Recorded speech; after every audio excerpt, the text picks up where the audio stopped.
Muchas gracias, Dios les bendiga.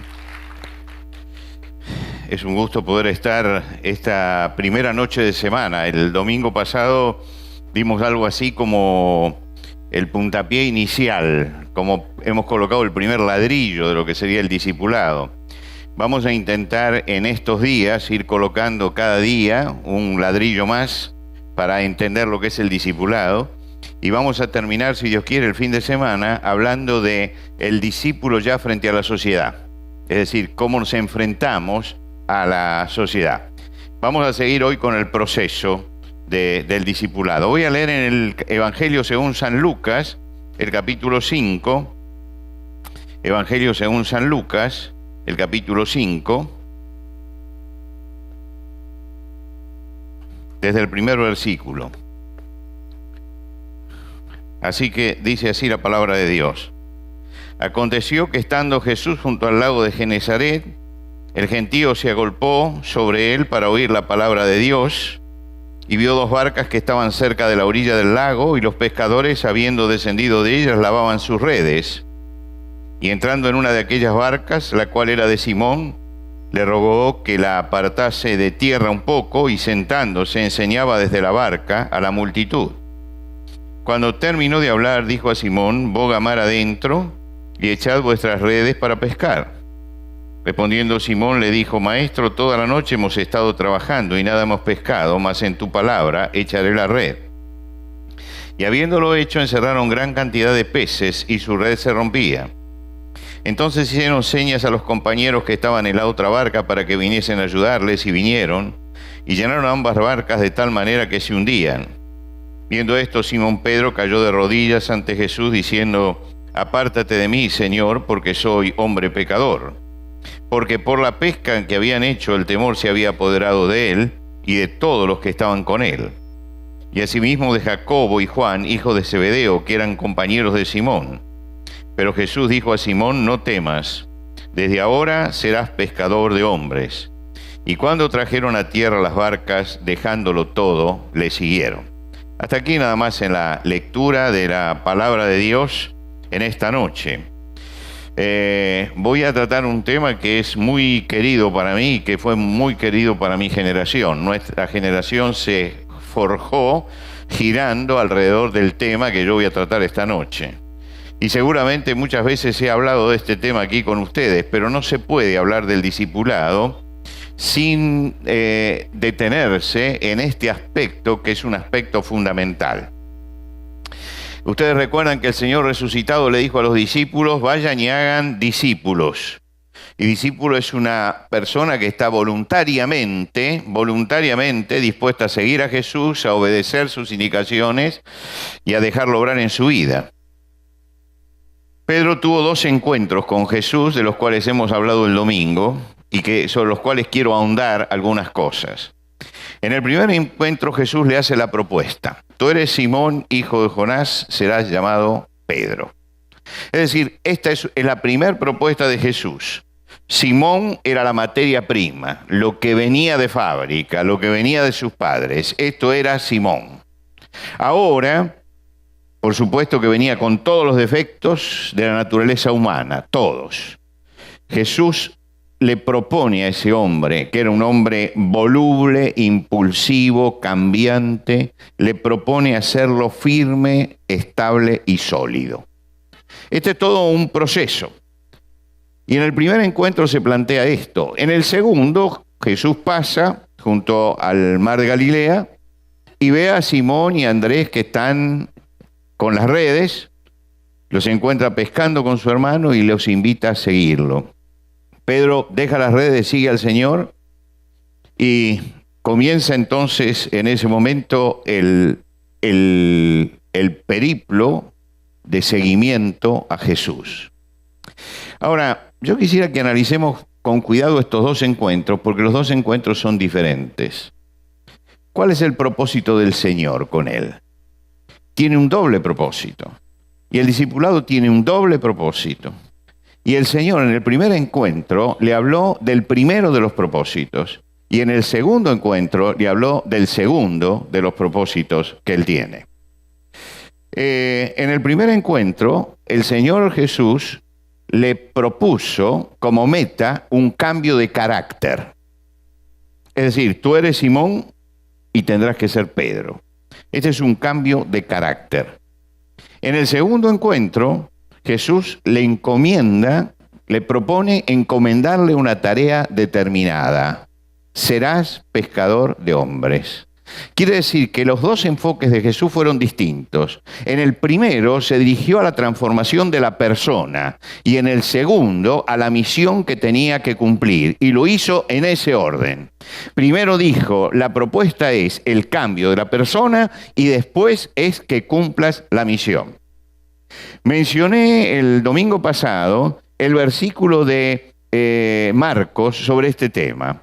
Y estableció a 12 para que estuviesen con él y para enviarlos a predicar. Quiere decir que ya allí se marca que Jesús tiene una doble intención con el discípulo: trabajar sobre su carácter, y habiendo trabajado sobre su carácter, entonces enviarlo.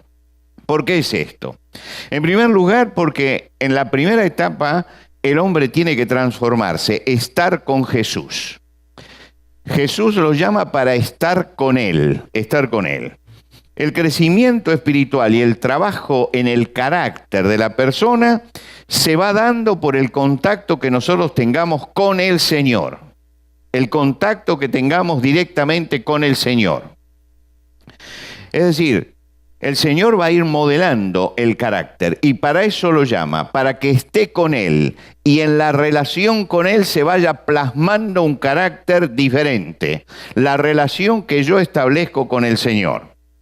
Es decir, si la persona no sabe manejar su lengua, por ejemplo, no sabe manejar sus pleitos, no sabe manejar sus amarguras, no sabe manejar su economía, no sabe manejar su orgullo, no sabe manejar su vanidad, esta persona no puede ser útil para el reino de Dios.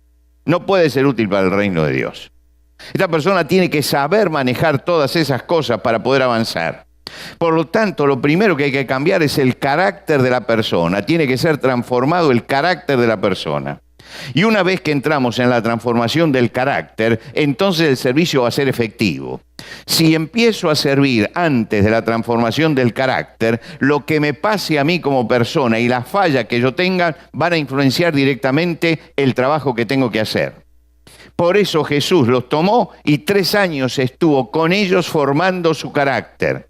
Y entonces sí, la segunda etapa va a ser enviarlos. Enviarlos significa que han crecido, que pueden dar un fruto perdurable, que van a cumplir una misión. Y acá hay algo que es muy importante subrayar, porque muchos fracasan como discípulos en la obra del Señor porque quieren entrar directamente a la acción. Y el Señor marca que no tiene que entrar primero a la acción, que tiene primero que haber una transformación. Primero tengo que estar con el Señor y el Señor tiene que trabajar en mi carácter y en lo que yo soy. En este momento que estamos en un mundo de profunda actividad y movimiento, todo el mundo quiere hacer, pero no todos están capacitados para hacer. Y entonces el Señor comienza por moderar el carácter. Si el que quiere la acción, si no tiene formación, si no estuvo con el Señor, si no hace la escuela del carácter con el Señor, la acción va a ser una acción estéril, va a ser una acción mala, va a ser una acción perjudicial. Por eso Jesús los llama y dice, ustedes van a estar conmigo, ustedes van a estar conmigo. Y lo que busca es la presencia de la relación personal con Él. No le dice, ustedes van a estar en un instituto aprendiendo la Biblia. Le dice, ustedes van a estar conmigo, conmigo. Es decir, es una relación que yo tengo que establecer directamente con el Señor. Es una relación que yo tengo que establecer con el Señor en intimidad. Por supuesto que en el medio está la palabra de Dios. Por supuesto que en el medio la revelación de Dios está escrita y yo tengo que ir a la palabra de Dios. Pero tengo que ir a la palabra de Dios buscando mi relación con el Señor. Y buscando también cuáles son las leyes, permítanme la expresión, las leyes de juego del discipulado. ¿Cuáles son las leyes de juego? Yo tuve un profesor de geografía, y la geografía nunca fue mi fuerte, pero un profesor de geografía que se llamaba Julián Martínez, hombre inolvidable. Fue profesor mío, fue profesor de mi esposa, fue profesor de mis 2 hijos. Así que un poco y falleció ya, ¿no? Así que dejó, no quiero relacionar una cosa con la otra, ¿no? Que se murió por habernos enseñado a nosotros. Pero interesante la primera clase con él. La primera clase con él era una clase única. Decía, mire, en Argentina se califica de 1 a 10. Ustedes tienen de 1 a 20, creo, ¿no? No, en Argentina de 1 a 10. Entonces dice, miren, señores, las calificaciones van a ser así. 10 es para Dios, que es el único ser perfecto. Así que nadie va a sacar 10 acá. Dice, porque únicamente si Dios viene acá, va a poder sacar 10. Quiere decir que ustedes tienen que conformarse con lo que está debajo de 10. Todos los días yo voy a venir y va a haber una lección de día. Cuando yo llame a un alumno va a pasar y me va a decir, me va a repetir cuál es la lección de día. Después que lea la lección de día, yo digo 9 puntos. Perfecto, por la lección de día. Y le voy a hacer 3 preguntas del pasado. Y entonces cada pregunta de esa va a valer 3 puntos. No contesta una, tiene 6. No contesta una, tiene 3. No contesta otra, tiene 0. Quiere decir que nosotros ya sabíamos cómo era el asunto. Usted pasaba, era un genio en geografía y tenía 9. Y lo peor era que después le hacía 3 preguntas de repaso de todo lo que había enseñado en el año. Y cuando llegaba a fin de año usted tenía que contestar cualquier cosa. Y como él era un sabio en geografía, las preguntas de él no eran para nada sencillas. Y cada semana, dice, me van a entregar un mapa. El que ustedes quieran de la geografía que estamos estudiando este año, ustedes me tienen que entregar un mapa completo. Y yo voy a pasar y voy a tildar cada mapa. Quiere decir que de entrada, en 10 minutos, él nos decía, estas son las reglas de juego. Y nosotros teníamos 12 profesores. Y con él sabíamos que teníamos que jugar con esas reglas de juego, porque eran las que establecía él. Y que teníamos que unirnos a las reglas de juego. Era un hombre exigente, terriblemente exigente. Era casi aterrorizante a veces las clases de él, ¿no? Por lo exigente que era. Era además profesor del colegio militar. Lo que quiere decir que traía todo un régimen militar también a la escuela. Pero yo recuerdo que los últimos días del año, cuando ya nos despedíamos y no los íbamos a tener más, el agradecimiento que teníamos a ese hombre que nos había puesto reglas de juego claras y nos había disciplinado dentro de eso. Y yo creo que esto es fundamental. La primera lección que tiene que aprender Pedro es cuáles son las leyes con las que Dios juega en esto del discipulado. Y entonces, así como mi profesor puso eso, el Señor va a poner las reglas fundamentales del juego, de la relación entre Jesús y la persona. Simón y Andrés, su hermano, siguieron a Jesús. Lo siguieron como se seguía usualmente a un maestro, ¿no? Al principio el maestro se movía por la zona y los discípulos iban detrás de él, pero continuaban con su trabajo. Bueno, allí se produce este episodio que nosotros hemos leído que va a cambiar la vida de estos discípulos. Pedro era pescador y como pescador había 2 barcas y llevaban las redes y barrían el mar con las barcas. Es decir, ponían una red de un lado. Yo los mío mirar para arriba y me parece que ha cambiado algo, pero ustedes me están mirando a mí, ¿no? Perfecto. Yo me estaba dando vuelta y digo, ¿qué es lo que sale atrás que todos miran arriba? No, estoy saliendo yo. Perfecto. ¿Dónde salgo mejor? Mi esposa dice que arriba se me ve demasiado, y demasiado pálido, demasiado blanco, que yo soy más morocho aquí abajo. Y me dice siempre que me tengo que arreglar la corbata. Lo que pasa es que cuando yo me doy vuelta me veo de espalda, así que no sé si la corbata está derecha o torcida. Ese es el problema que tengo. Los compañeros de pesca eran Juan y Jacobo, y entonces sacaban las redes, y eran redes barredoras, ¿no? Barrían sobre el mar. Y según las leyes tácitas que regía la pesca en el mar de Galilea, no podían dejar las redes colocadas. Es decir, no se podía llegar a las redes, no sacó nada y dejarlas colocadas. Había que sacarlas. Y había que sacarlas y había que lavarlas y guardarlas. Simón ha estado pescando y no pescó nada. Conocen ustedes la historia, yo no la voy a repetir. Y entonces estaba frustrado por todo el esfuerzo perdido. Y aparecen entonces 3 diálogos con Jesús. 3 diálogos que van a marcar justamente la regla de juego fundamental del discipulado. En el primer diálogo, Jesús le pide la barca. le pide a la barca, que le preste la barca para predicar. Le pide que la aleje un poco de la orilla y él la usa como púlpito. Es decir, que al alejar la barca de la orilla, todos los que saben algo de sonido saben lo que significa esto. El agua es un buen proyector del sonido. Así que al alejar la barca, el agua actúa como un espejo que multiplica la voz. Entonces alejan un poco la barca y comienza Jesús a predicar a la gente. Mientras que Pedro sigue, por supuesto, lavando sus redes. Cuando Jesús termina, se produce el segundo diálogo. Jesús le ordena que vuelva a pescar. Y allí en ese diálogo se produce el primer conflicto entre Pedro y Jesús. Se produce un conflicto porque Jesús le dice, pongan mar adentro y echad vuestras redes para pescar. Es decir, vuelvan a la pesca. Ahora, ellos han terminado el día, han sacado las redes, han lavado las redes, han colgado las redes, y ahora viene Jesús y le dice, vuelvan a meter las redes adentro del agua. Si ellos vuelven a meter las redes adentro del agua y hacen el mismo trabajo que hicieron antes, cuando vuelvan a la orilla van a tener que sacarlas y volver a lavarlas. Lo que quiere decir que Jesús los está desafiando a un trabajo que es doble.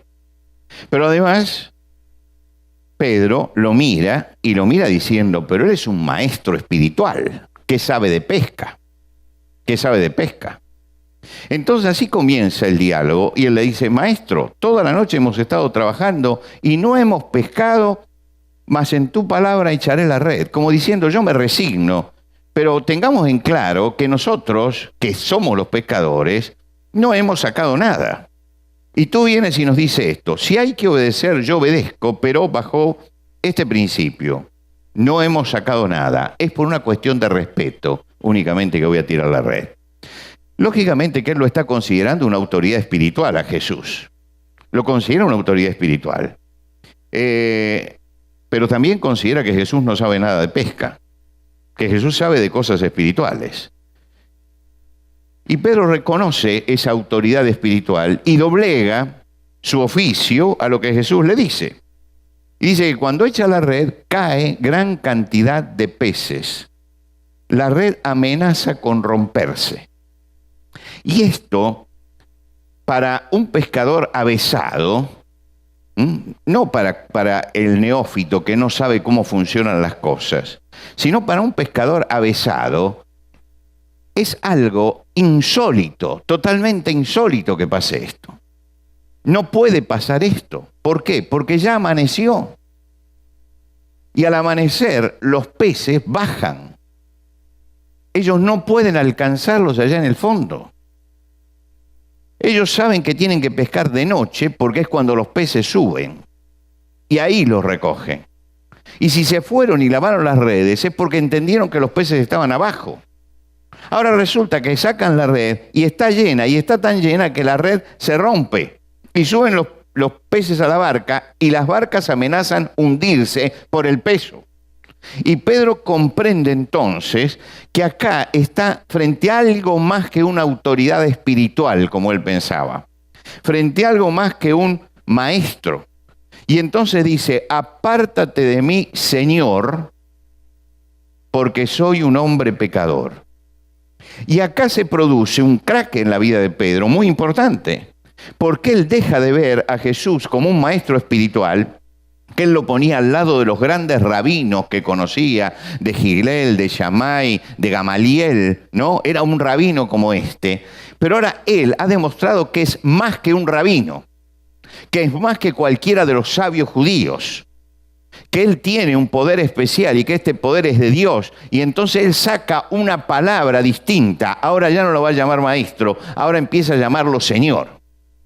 Es decir, que en este momento aparece para Pedro lo que va a ser la regla de juego fundamental del discipulado, que es el señorío de Cristo. El señorío de Cristo. Mire, si usted quiere realmente llevar una vida espiritual fructífera, analice profundamente este tema. Centre su mente y su corazón sobre este tema, el señorío de Cristo. ¿Cuál es la autoridad de Cristo? Cuando usted llega a profundizar en el tema de la autoridad de Cristo y lo que es que Jesucristo es el Señor, allí usted tiene la base más sólida del discipulado. Lo que quiere decir la palabra Señor o darle a Jesús el título de Señor es que Él tiene autoridad y tiene soberanía. Quiere decir que Él tiene derecho a gobernar todas las cosas y que Él tiene derecho a gobernar nuestra vida.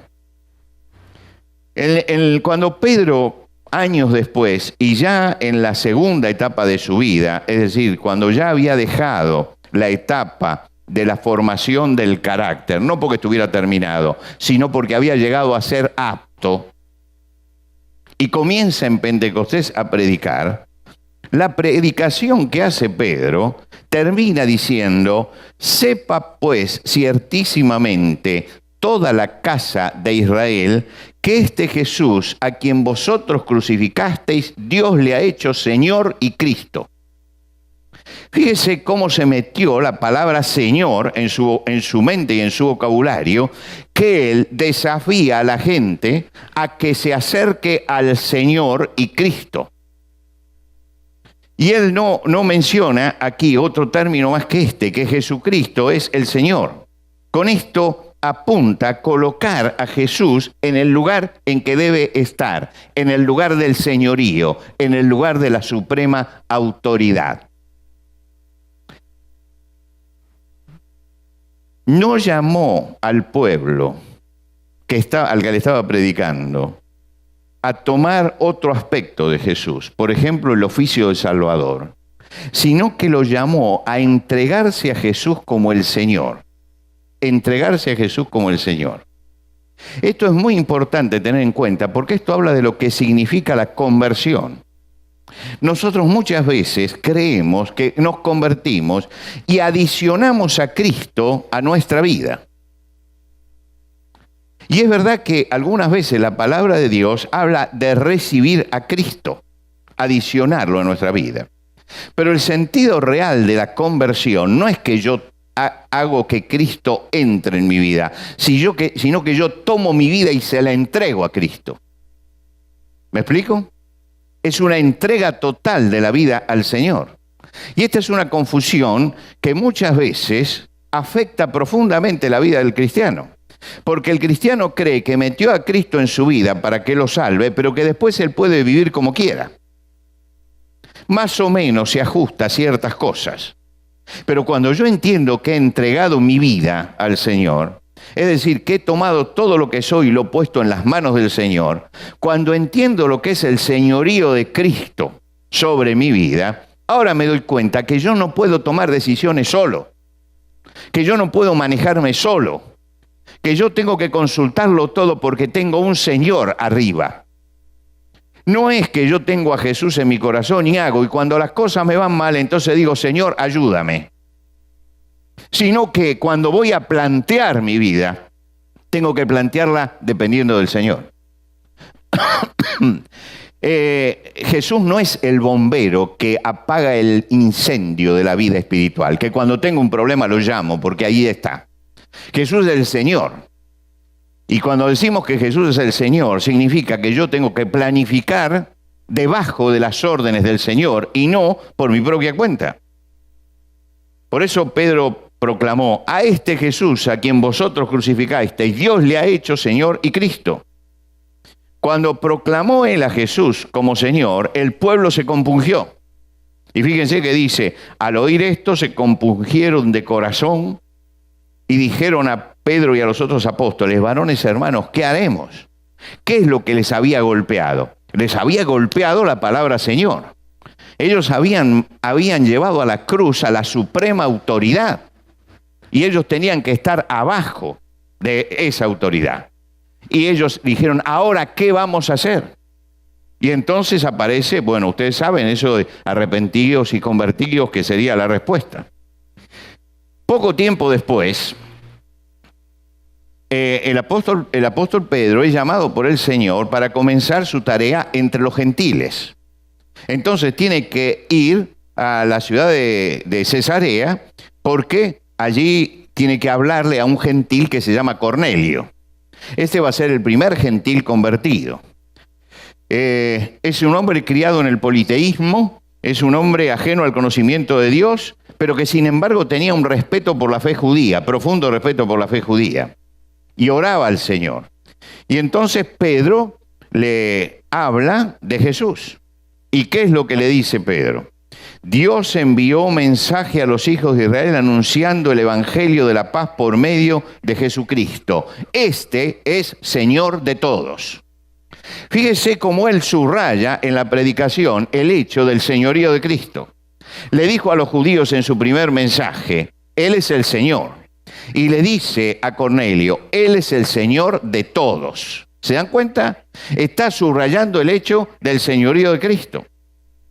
El apóstol Pablo, cuando escribe la carta a los romanos, él dice, porque Cristo para esto murió y resucitó y volvió a vivir, para ser Señor así de los vivos, así de los muertos como de los que viven. Es decir, Cristo para esto murió, resucitó y volvió a vivir para ser Señor. Es decir, se para en la obra de Cristo. Cristo para esto murió y resucitó. Y volvió a vivir, es decir, y resucitó con un propósito. ¿Y el propósito del Cristo resucitado cuál es? El propósito del Cristo resucitado es ser Señor de todos. Es decir, que el Señor así de los muertos como de los que viven. Está subrayando entonces que la muerte de Cristo y la resurrección de Cristo tiene como objeto que Jesucristo sea el Señor. Por supuesto que la palabra Señor incluye la palabra Salvador, la incluye. No está excluyendo la palabra Salvador, está incluyéndola. Pero yo no me puedo quedar solamente con la palabra Salvador. ¿Por qué? Porque Jesucristo es el Señor. Y no es Señor porque yo lo reconozca como Señor. Hay gente que dice, lo reconoce como Salvador, pero todavía no lo reconoce como... lo recibe como Salvador, pero no lo recibió como Señor. Esto es un disparate total. Cuando usted recibe a Cristo, recibe a Cristo. No puede recibirlo como Salvador y no como Señor. En todo caso, no asume usted su condición de discípulo. Él es el Señor. Él es el Señor. En todo caso, está desobedeciendo al Señor. No está en una buena relación con Él. Pero no es que usted lo tiene que recibir como Señor. Pedro no lo recibió como Señor. Pedro cayó en la cuenta de que era el Señor. Pero el Señor era antes, Antes. No es el reconocimiento de Pedro el que lo hace Señor. Quiere decir que estas son dos cosas que van unidas. Y lo digo porque hay por allí una corriente siempre alocada de gente que dice, sí, recibe a Cristo como Salvador, pero no lo recibe como Señor. Esto es imposible. Es imposible.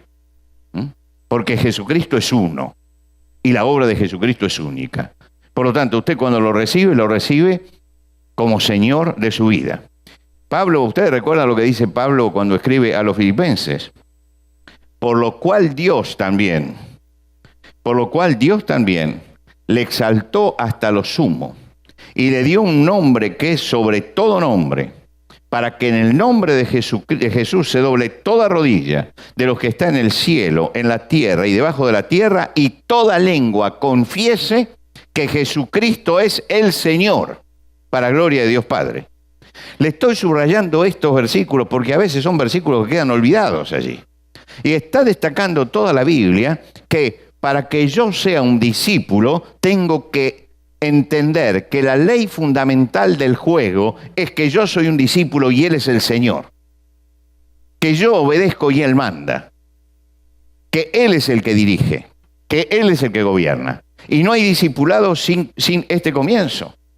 Por eso, fíjense que Jesús va, después de haberle dicho, vas a ser, Simón será llamado Pedro, venid en pos de mí, os haré pescadores de hombres. Lo primero que hace es acercarse y mostrarle su poder para que él identifique realmente quién es.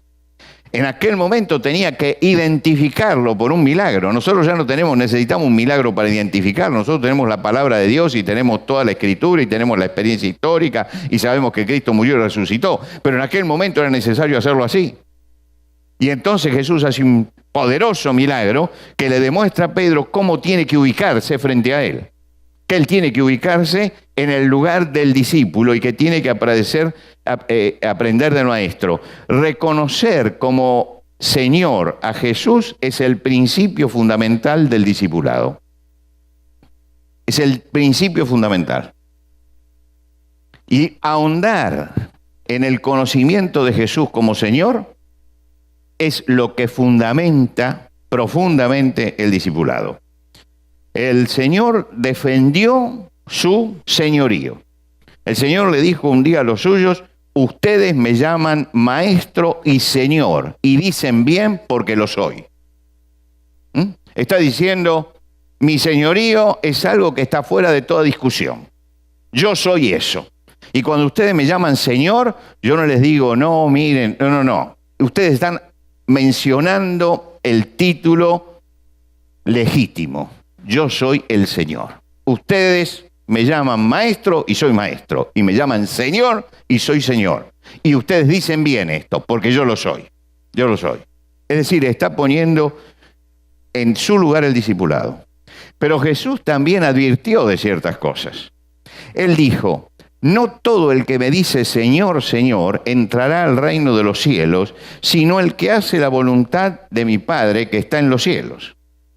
Estaba diciendo que el señorío es importante, pero que no tiene que ser simplemente de lengua. Porque tal vez la palabra que más se repite dentro de la iglesia sea la palabra el Señor, Señor, Señor. Pero el asunto no es repetir la palabra Señor. El asunto es que Él realmente sea Señor de mi vida. Y entonces Jesús dice, no todo el que me dice Señor, Señor, entrará en el reino de los cielos. No todo el que me dice Señor, Señor. Pero hay algo todavía más tremendo en este pasaje. Y es que Jesús pone varios ejemplos. Dice, en aquel día algunos van a decir que profetizaron en mi nombre, que sacaron demonios en mi nombre, que hicieron milagros en mi nombre, y yo les voy a decir, nunca os conocí, apartados de mí, obradores de maldad. ¿Y cuál es la diferencia? Es que ellos usaban el nombre Señor, pero la vida no estaba rendida al Señor. No hacían la voluntad del Padre. Y si la vida no hace la voluntad del Padre, por más que nosotros pongamos en nuestro vocabulario Señor, Señor, Señor, y que pongamos los ojos en blanco para adorar al Señor, si el Señor no está mandando en tu vida, todo esto es vano, hermano. Es vano. Todo esto es vano. Y esto es una advertencia tremenda para nosotros, de que no tenemos que usar en vano el nombre Señor. Que si yo hablo de Jesús como Señor, es porque tengo que obedecer al Señor. Y que tampoco tengo que deslumbrarme porque alguien hable de Señor y haga milagros y eche demonios y todo lo demás. Si esa persona no tiene una conducta de acuerdo a lo que marca el Padre, está usando en vano el nombre del Señor. Y Satanás justamente utiliza muchos de estos engañadores que hablan en el nombre de Cristo y hacen cosas en el nombre de Cristo y después se sale descubriendo que detrás hay una vida que de ninguna manera se ajusta a la voluntad del Señor. Entonces, nos está diciendo la palabra, llegará el momento que dirá, nunca os conocí, apartados de mí, obradores de maldad. Cuando Jesús se paró frente a la multitud, criticó la dualidad de vida. Fíjese lo que dijo. ¿Por qué me llamáis Señor, Señor, y no hacéis lo que yo digo? Porque se había generalizado ya el nombre de llamar a Jesús Señor.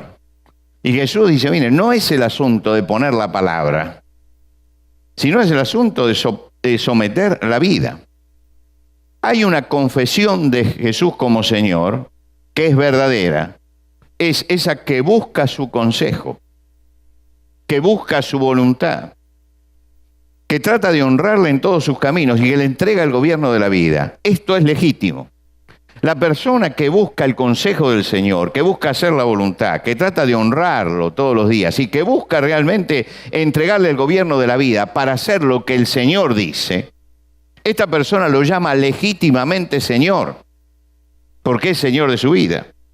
Pero si yo llamo al Jesús Señor y no busco su consejo, sino que yo planifico y después lo trato de llamar para que me arregle las cosas que salieron mal, si yo no busco su voluntad, sino que hago en primer lugar mi voluntad, y no trato de honrarlo en todos mis caminos, y no le entrego el gobierno de la vida, entonces estoy usando la palabra Señor, pero la estoy usando en vano.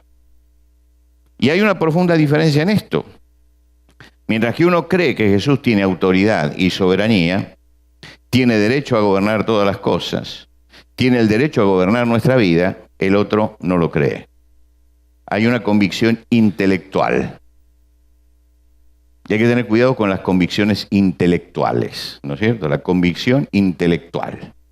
Convicción intelectual, yo estoy convencido de esto, pero esto no me afecta a mi vida. Y acercarse a Jesús como Señor no es tener una convicción intelectual.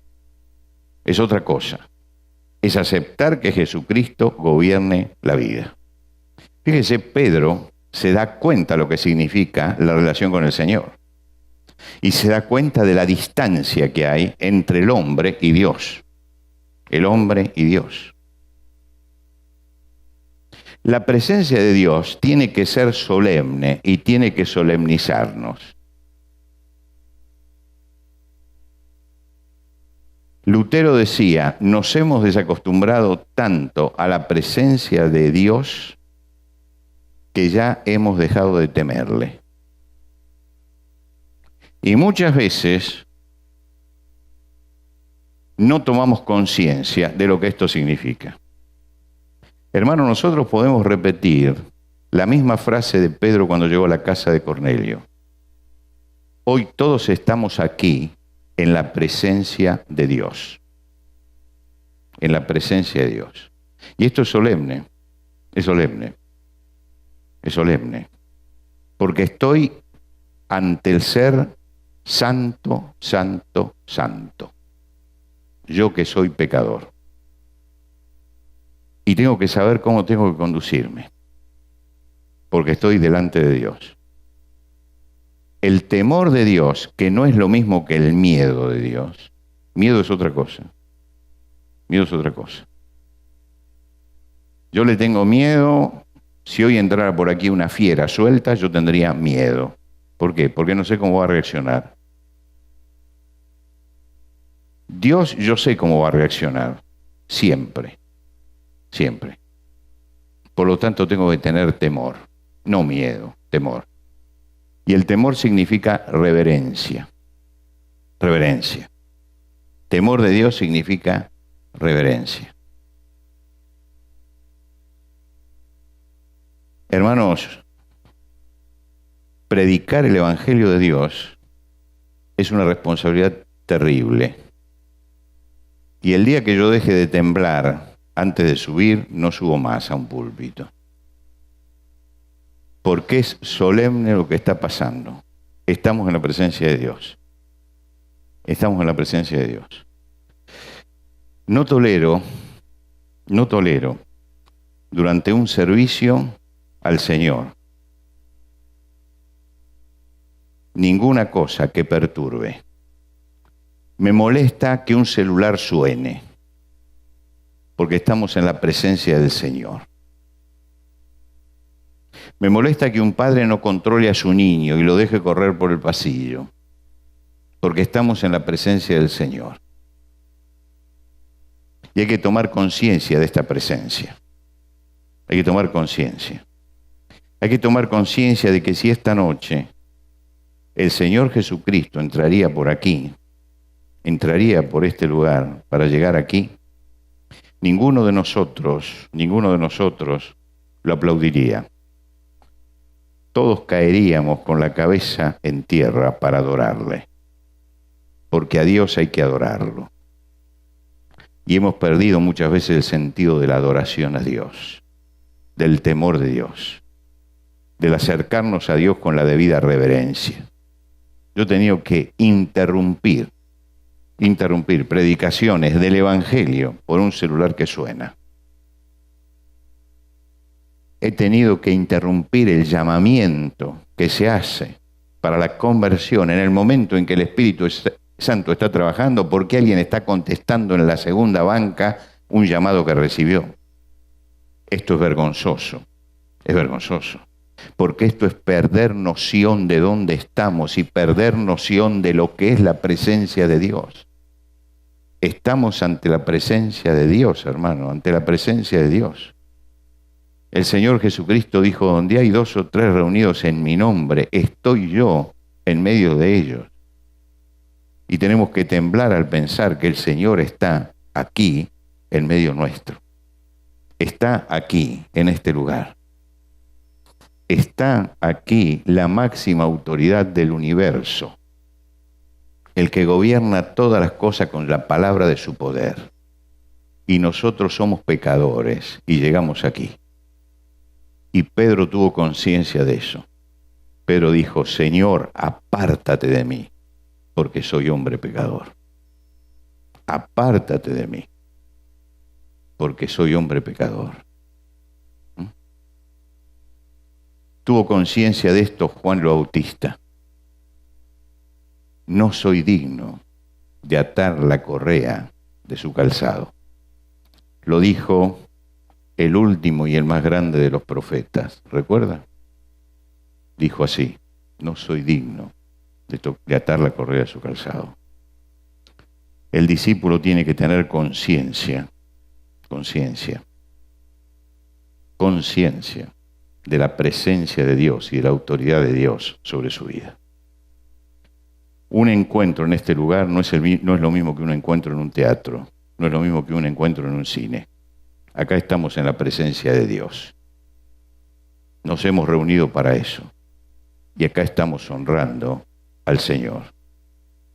Y cuando Pedro le dice al Señor, Señor, apártate de mí, ¿por qué lo dice? Porque, lo dice el evangelista Lucas, porque por la pesca que habían hecho, el temor se había apoderado de él. El temor. ¿Y qué fue lo que le dijo Jesús? No temas, no temas. Pero fíjese cómo termina la frase. Desde ahora, es decir, antes no podía ser, es desde ahora. Desde ahora empieza. Desde ahora serás pescador de hombres. Desde ahora. Es decir, si no reconoces esto, no hay punto de partida. No hay. Desde este momento y desde este reconocimiento, desde ahora, desde el momento en que yo admito y digo de todo corazón, Señor, Señor, entonces comienzo a ser discípulo del Señor. Si no lo reconozco como Señor, no hay servicio efectivo. Pablo va camino a Damasco, persigue a los cristianos, una luz lo derriba, una voz le habla. Perdón, llegamos a la hora, pero 5 minutos más. Lo derriba y él dice, ¿quién eres, Señor? Y, Señor, ¿qué quieres que haga? Fíjese que las dos veces, las dos preguntas, Pablo se da cuenta que estás frente a algo tan sobrenatural que es la presencia de Dios. ¿Quién eres, Señor? Señor, ¿qué quieres que haga? Y puede decirse que todo el ministerio de Pablo está basado en esto, en esta gran pregunta. Señor, ¿qué quieres que haga? Esto produce el despegue espiritual. Es el hombre que se entrega y que dice, yo quiero ser discípulo del Señor. Señor, ¿qué quieres que haga? ¿Qué quieres que yo haga? ¿Usted para qué vino esta noche aquí? ¿Para perder el tiempo? No, yo estoy seguro que no. Entonces tenemos que hacernos dos preguntas. Y dos preguntas serias. La primera de ellas, ¿es Jesús el Señor de mi vida? No me lo conteste rápidamente. Porque en las contestaciones rápidas y emocionales puede haber condenación también. Preguntémonos para adentro, ¿es Jesús el Señor de mi vida? Y si usted quiere que la pregunta se transforme en práctica, le digo cómo puede darse cuenta. ¿Lo consulto en las decisiones o las tomo por mi cuenta? Cuando yo me doy cuenta de quién es el Señor y me doy cuenta que dependo de Él, comprendo las leyes de juego, acepto la autoridad, me doy cuenta de dónde estoy ubicado y estoy listo para comenzar la tarea. Por lo tanto, ya pusimos en el discipulado la piedra fundamental. Cuando llegamos aquí, ya podemos empezar a ir adelante. Vamos a ponernos de pie. Vamos a inclinarnos delante de Dios en oración. y vamos a elevar nuestro corazón a Dios.